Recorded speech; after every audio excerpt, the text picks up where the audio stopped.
어머니, 제발요. 우리 집에는 당분간 오지 말아주세요. 그날 저는 전화기를 든 채로 한동안 말을 못했어요. 몸보다 마음이 먼저 굳어버리더라고요.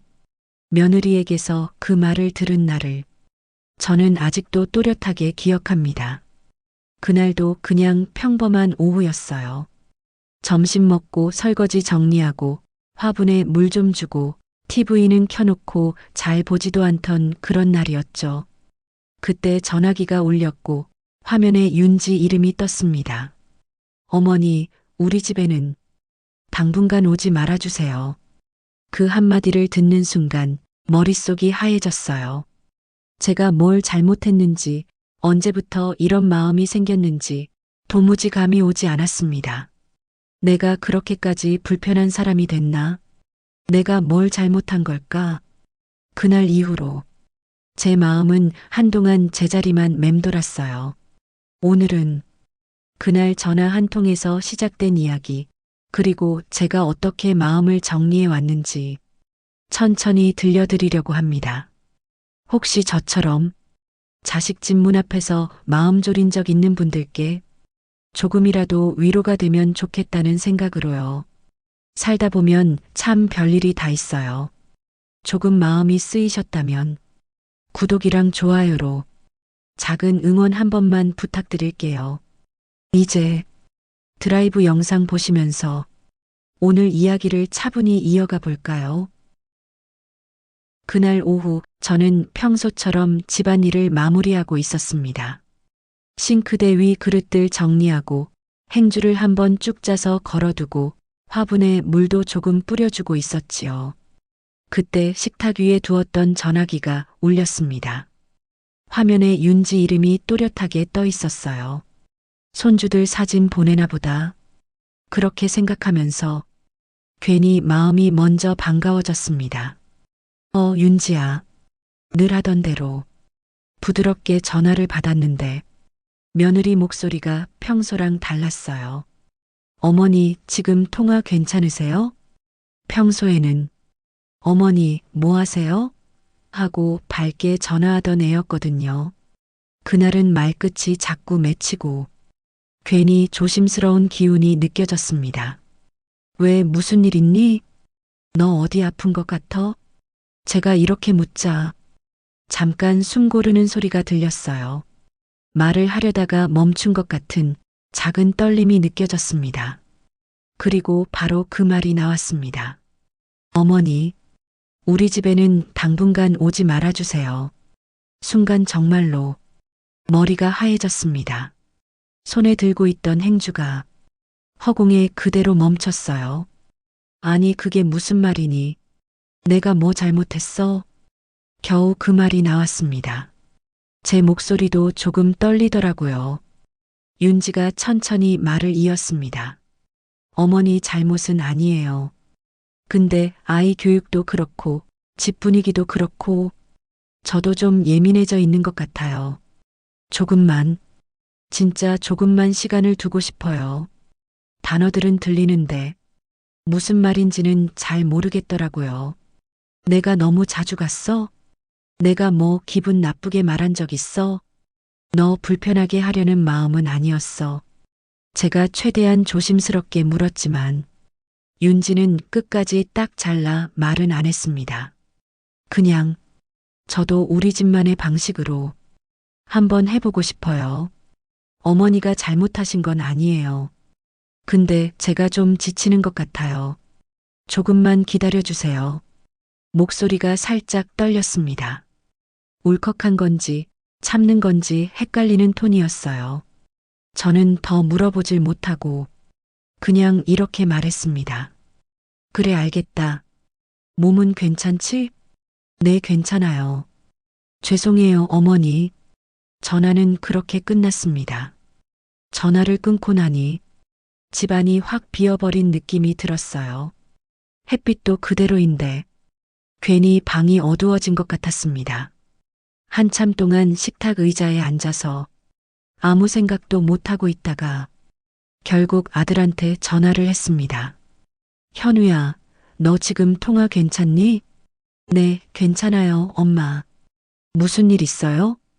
아까 윤지한테서 전화가 왔어. 우리 집에는 당분간 오지 말래. 엄마가 뭘 잘못한 거냐? 너 알고 있었어? 그러자 현우가 작게 한숨을 쉬는 소리가 들렸습니다.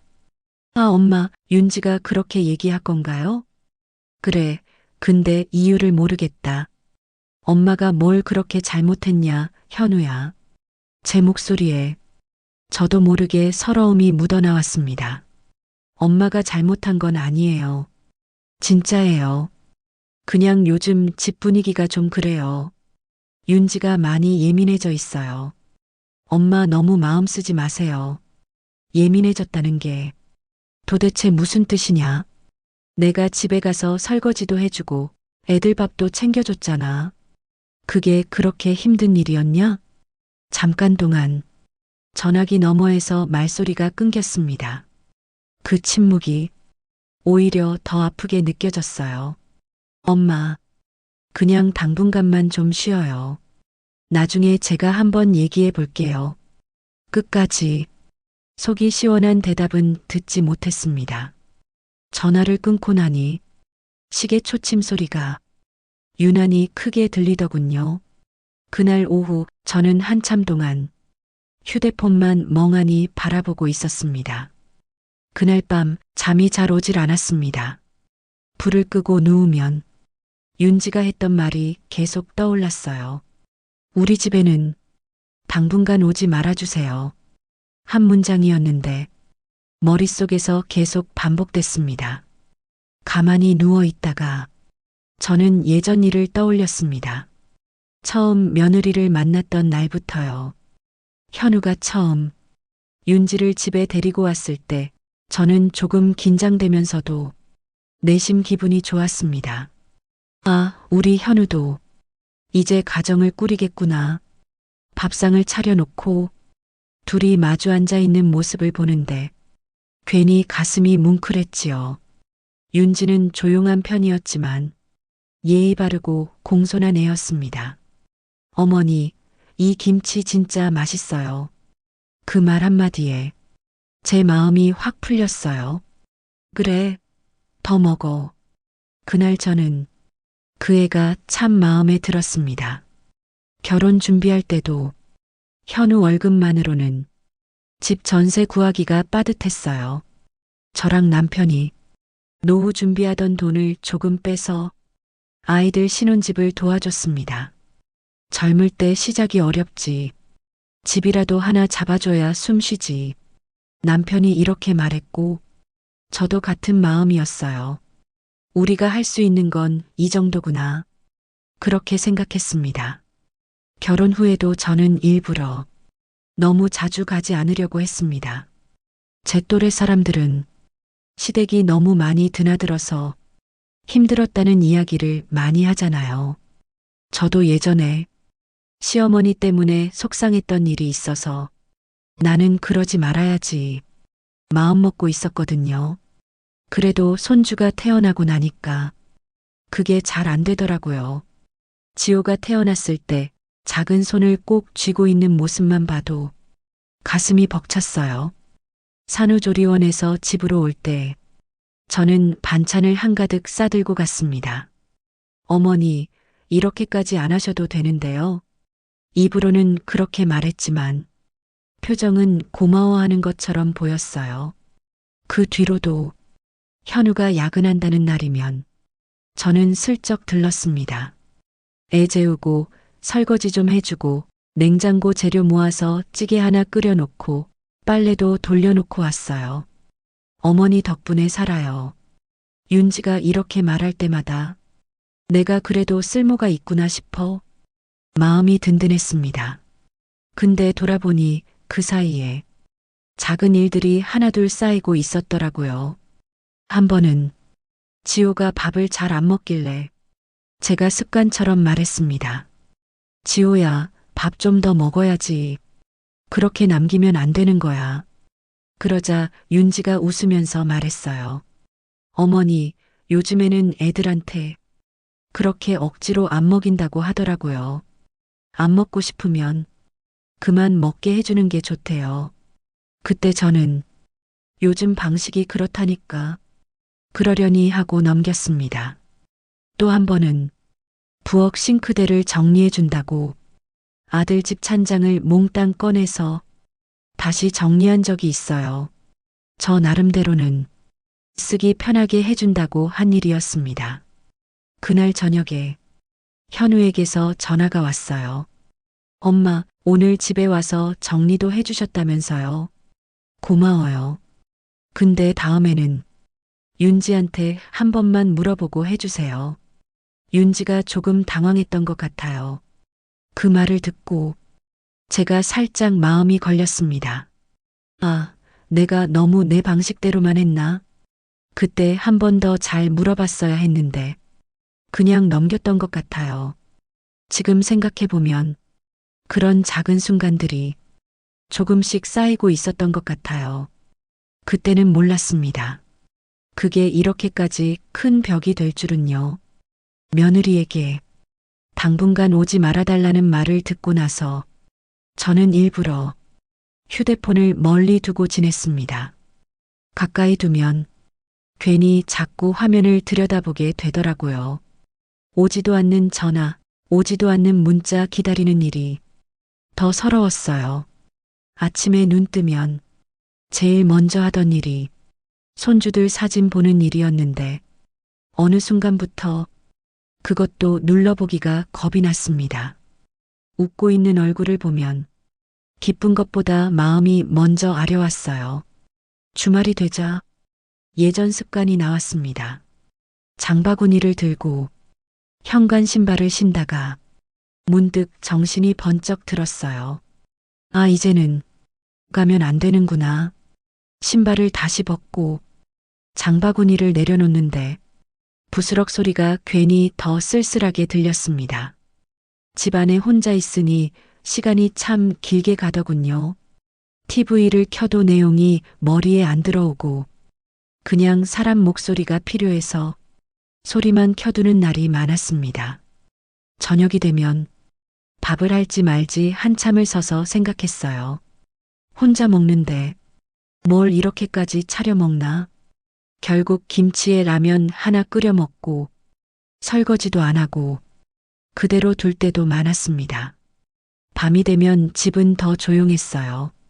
냉장고 돌아가는 소리, 복도에서 엘리베이터 문 열렸다 닫히는 소리, 위층 아이들 뛰는 소리가 유난히 크게 들렸습니다. 그 소리들 사이에서 문득 이런 생각이 들더군요. 저 집 아이 할머니는 요즘도 자주 가시나? 방학이면 같이 지내나? 저도 한때는 손주들 방학 때 같이 지내는 할머니를 꿈꿨습니다. 놀이공원까진 아니어도 공원이라도 같이 가고 도시락 싸서 강가라도 한번 가보고 싶었어요.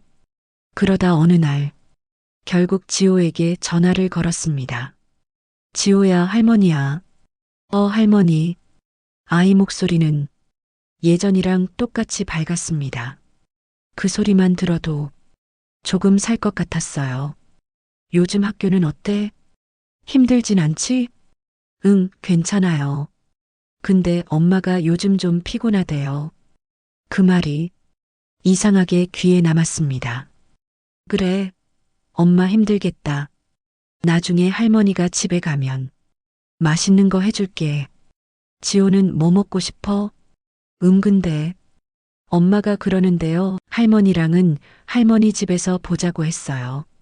우리 집은 요즘 좀 그래요. 내 말 끝에 살짝 망설임이 섞여 있었어요.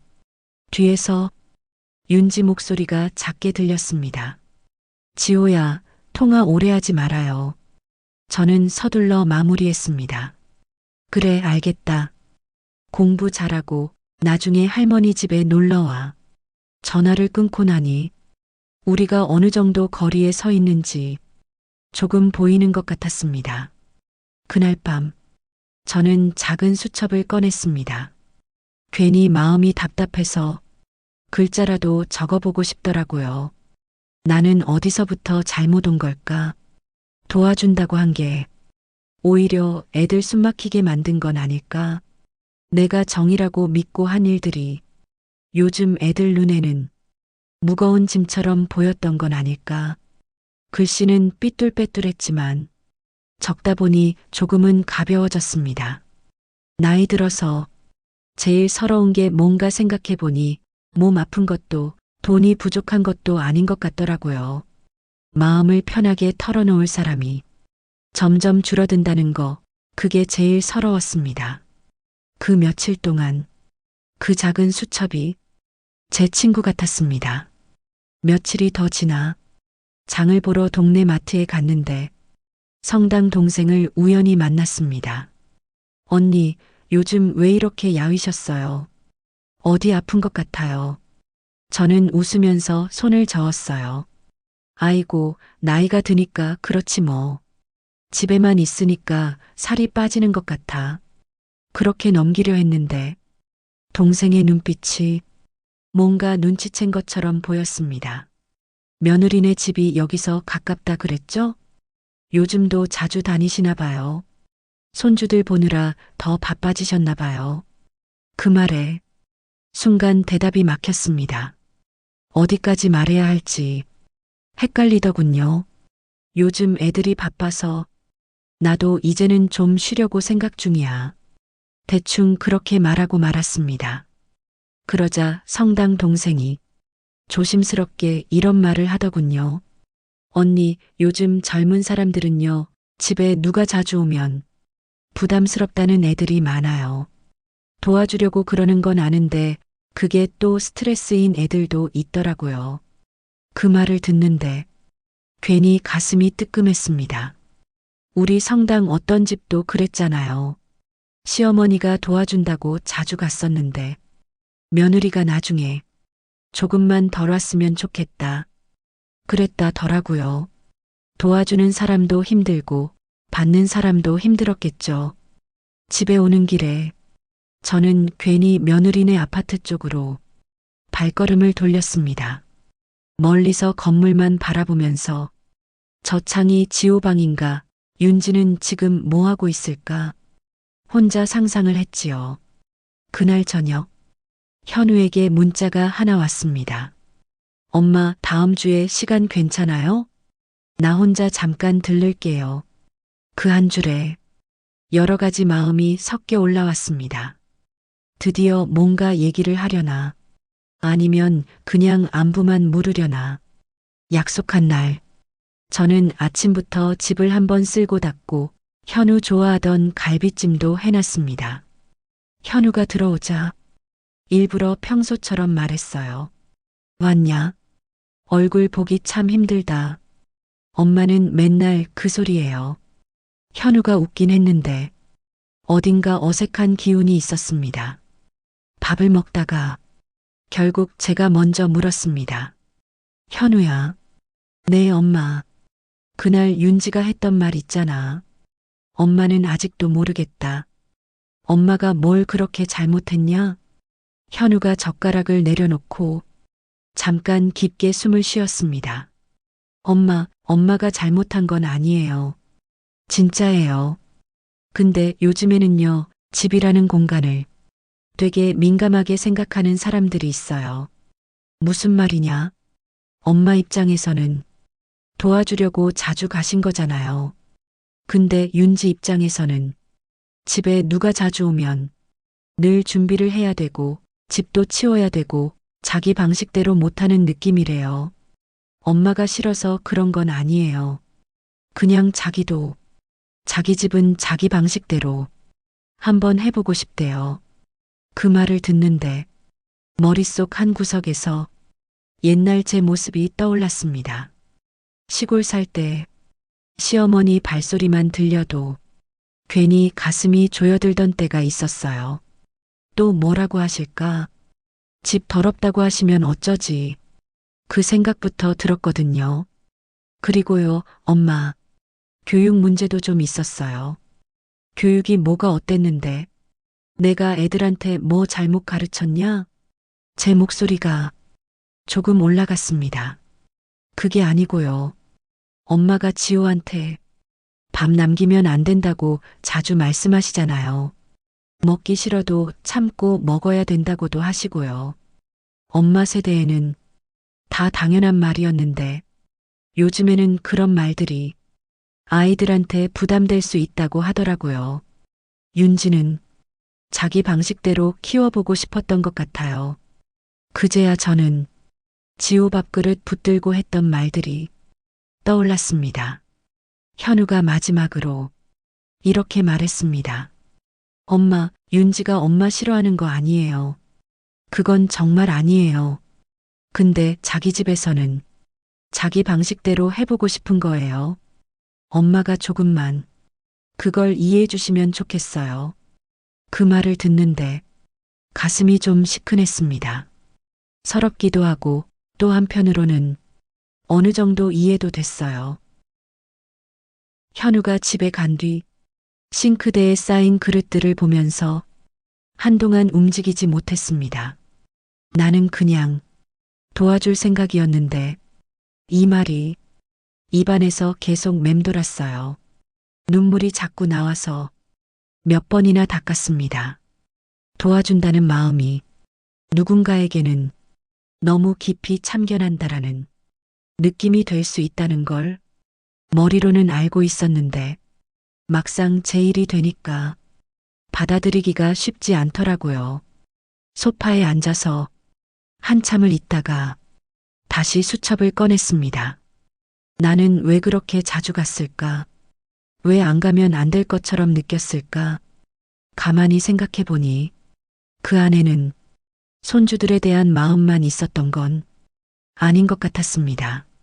남편 먼저 보내고 혼자 지내다 보니 집이 너무 조용했어요.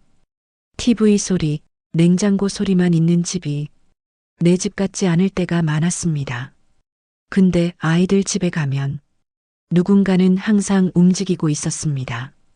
밥 짓는 냄새, 아이들 웃는 소리, 현우랑 윤지 주고받는 말들. 그 안에 앉아 있으면 나도 이 가족 안에 여전히 있는 것 같았어요. 내가 외로웠구나. 그 생각이 들자 조금 쓸쓸해졌습니다. 그러면서도 한편으론 이런 서운함이 올라왔어요. 그래도 그렇지, 우리 집에는 오지 말아주세요는 너무한 말 아니냐.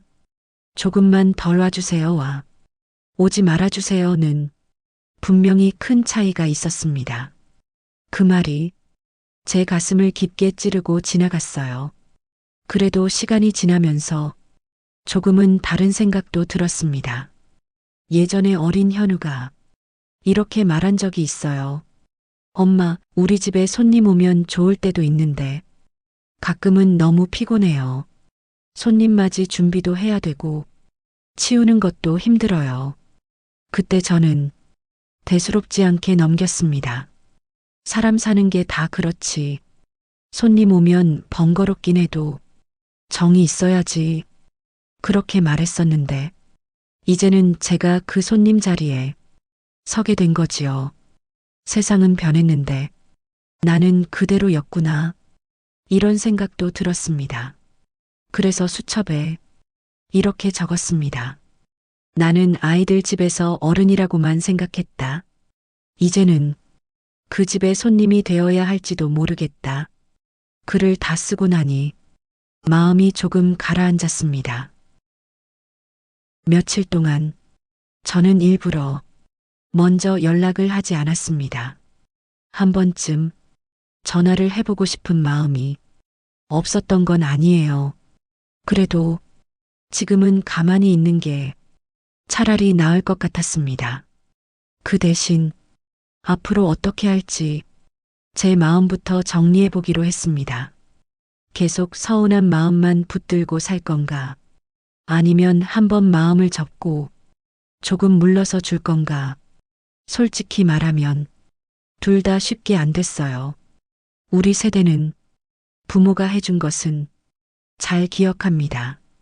집 도와준 것, 손주 봐준 것, 반찬 해다 준 것. 근데 아이들이 감당해 온 마음의 무게는 잘 생각을 안 하게 되더라고요. 그래서 스스로 이렇게 물어봤어요. 나는 어느 쪽 부모가 되고 싶나? 섭섭함만 붙들고 평생 아이들 원망하는 부모가 될 건가? 아니면 마음 한번 굳게 먹고 조금 물러서서 아이들 삶을 지켜봐 줄 건가? 젊었을 때 제 모습을 떠올려 보니 대답이 조금 보이긴 했습니다. 남편하고 다퉜던 날, 예고도 없이 시어머니가 오셨던 적이 있어요. 머리도 못 감고 집도 어질러져 있었는데 시어머니가 이렇게 말씀하셨어요. 애를 이렇게 키우면 어떡해요? 집이 이게 뭐예요? 그때 저는 입도 제대로 못 열고 그 자리에 서 있었습니다. 나는 그런 사람이 되고 싶지는 않다. 결국 제 답은 그 안에 있었던 것 같아요. 그래서 마음속으로 정리를 했습니다. 그래, 이제는 좀 물러서자. 도와달라고 하면 가고 도와달라는 말이 없으면 내 자리를 지키고 있는 것도 사랑이다. 물론 마음 정리를 한다고 해서 서운함이 바로 사라지는 건 아니었습니다. 그래도 방향을 정하니까 조금은 덜 흔들리더라고요. 내가 먼저 그 집 문을 두드리지는 않겠다. 대신 언제든 애들이 오겠다고 하면 열어줄 수 있게 내 집 문은 열어두고 기다리겠다. 제 나름대로 이렇게 마음을 정했습니다. 마음을 정하고 나니 제 생활도 조금 달라졌습니다. 주말마다 반찬 잔뜩 해서 들고 가던 습관을 우선 끊었습니다. 대신 가끔 생각나는 날 문자만 보냈어요. 지호 시험 본다 그랬지? 할머니가 여기서 응원하고 있을게. 시험 잘 보고 와. 그러면 지호가 짧게 답장을 보냈습니다. 응, 할머니. 나 잘 보고 올게요. 짧은 글자 몇 개인데 그게 참 큰 힘이 되더군요. 윤지에게는 굳이 따로 연락하지 않았습니다. 대신 가끔 현우에게 안부만 물었어요. 윤지는 잘 지내냐? 응, 잘 지내요. 요즘 일도 바쁘고 애들 보느라 정신없죠 뭐.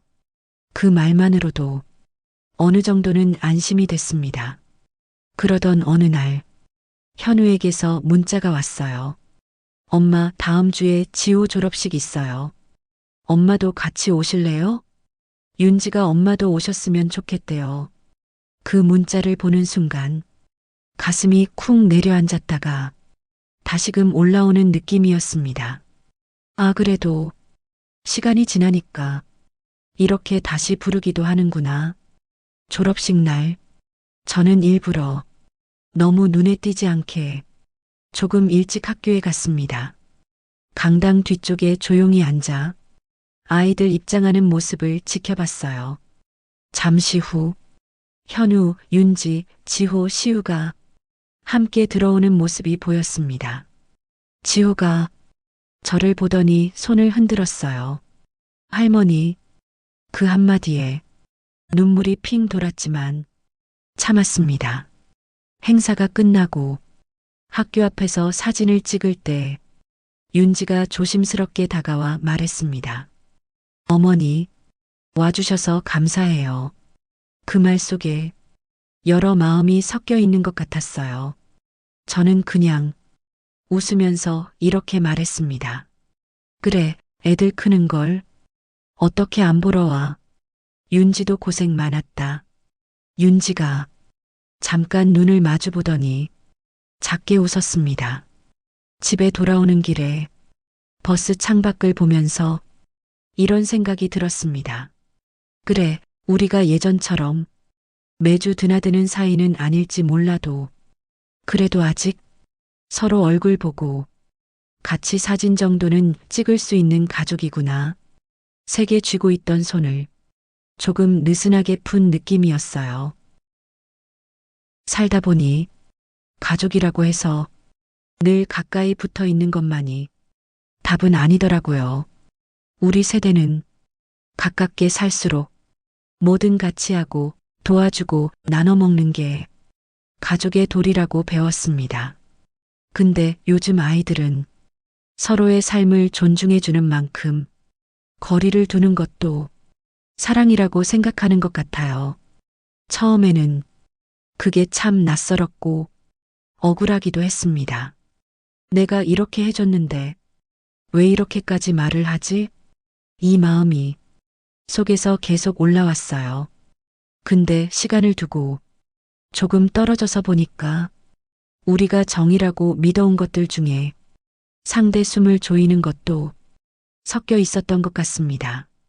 나는 괜찮다는 말 속에 너도 괜찮아야 한다는 강요가 들어있을 때가 있었지요. 이제 저는 그 아이들이 사는 집은 그 아이들 집이라고 분명히 인정하기로 했습니다. 나는 나대로, 아이들은 아이들대로 각자의 집에서 각자의 삶을 꾸려가면서도 서로 생각해주고 필요할 때 기대는 사이. 그게 요즘식 가족인가 보다. 이렇게 생각하려고 합니다. 물론 가끔은 여전히 서운합니다.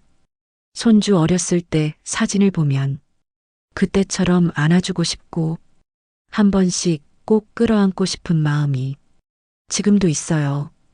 그럴 때마다 저는 마음속으로 이렇게 말해봅니다. 그래도 이 정도로라도 서로 연락하고 지내는 게 어디냐? 찾아오면 반가워하고 멀리서라도 안부 묻고 그 정도만 되어도 감사한 세상이지. 나이가 들수록 가까운 사람에게서 받은 말 한마디가 더 깊게 박힙니다. 며느리가 우리 집에는 당분간 오지 말아주세요라고 했던 그날 저는 세상이 한번 무너지는 것 같았어요. 근데 이렇게 시간이 지나고 보니 그 한마디가 우리 가족이 서로를 다시 돌아보게 만든 시작이기도 했던 것 같습니다. 이제 저는 그 집 문 앞에 서서 기다리는 대신 제 집안을 조금 더 잘 지키려고 합니다. 언제든 아이들이 오겠다고 하면 밥 한 끼라도 따뜻하게 내줄 수 있게 제 마음과 제 집을 단단히 준비해 두는 것. 그게 지금 제가 할 수 있는 역할 같아요. 언젠가 아이들 사는 집 문이 다시 활짝 열리는 날이 올 수도 있겠지요. 그날이 오면 이렇게 말해보려고 합니다. 어떻게 해주면 좋겠니? 너희 방식에 방해되지 않는 선에서 엄마가 도와줄게. 그게 제가 늦게 배운 새로운 사랑의 모양입니다. 오늘 제 이야기를 여기까지 들어주신 분들께 조심스럽게 여쭤보고 싶어요. 혹시 여러분도 가까운 가족에게서 들은 한마디 때문에 밤잠 설친 적 있으세요? 그 말이 너무 서러워. 눈물 흘린 적 있으세요? 그렇다면 잠깐만 숨을 고르고 그 말 뒤에 숨은 마음을 한 번만 더 떠올려 보셨으면 합니다. 그 아이들도 여러 번 망설이다가 겨우 입을 열었을 수 있습니다. 우리가 살아온 세상과 그 아이들이 살아가는 세상이 다르다는 걸 인정하는 것, 그 다름 속에서도 끈을 놓지 않기 위해 한 발씩 물러서는 것. 그게 나이 들어 배우는 또 하나의 공부가 아닌가 싶습니다. 오늘 제 이야기가 누군가의 마음 한구석에 조용히 남을 수 있다면 그것만으로도 저는 참 고맙게 생각할 것 같아요. 당신의 하루에 작은 온기가 머물렀다면 구독과 좋아요로 함께 해주세요. 새로운 사연이 도착하는 순간 가장 먼저 따뜻한 소식을 전해드릴게요. 인생사연 드라이브와 함께 해주셔서 감사합니다.